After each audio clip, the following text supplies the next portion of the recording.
Okay. நான் அது எது வரைக்கும் சொன்னேன்? ஐயோ! எங்கள் அம்மம்மாவோட அம்மாச்சி இருந்தாங்க, அவங்களோட அம்மாச்சி இருந்தாங்கன்னு நான் சொன்னேன்.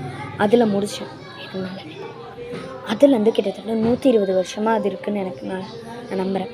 நான் சோழர்களுக்கு ஒரு தஞ்சை பெரிய கோயிலை நான் ஒரு எக்ஸாம்பிளாக சொன்னேன். அது 350 அத்தனை வருஷங்களுக்கு முன்னாடி அதெல்லாம் சோழர்கள் கட்டினதோ, சோழர்களா பாண்டியர்களா தெரில எனக்கு. அது எனக்கு நல்லா தெரில. ஆனால் இது ஏன் தெரியுமா வெளியில் எடுத்தாங்க? ஏன்னா எங்கள் அப்பா வந்து எங்கள் அம்மம்மாவோட அம்மா கிட்ட கேட்டிருக்காரு, பாட்டி எல்லார் வீட்லேயும் கிருஷ்ண ஜெயந்தி கொண்டாடுறாங்க, நம்ம வீட்டில் மட்டும் கொண்டாடவே மாட்டேன்றோன்னு கேட்டார். அதனால தான் இந்த பாட்டி இந்த பொம்மையை இறக்குனாங்க. ஓகேவா? இதுதான் இந்த பொம்மையோட ஹிஸ்ட்ரி. அதுவும் இல்லாமல் இது நாங்கள் வெண்ணெய் வச்சு முகத்தில் அப்படி ஆக்கிட்டோம், இல்லைன்னா சூப்பராக இருக்கும்.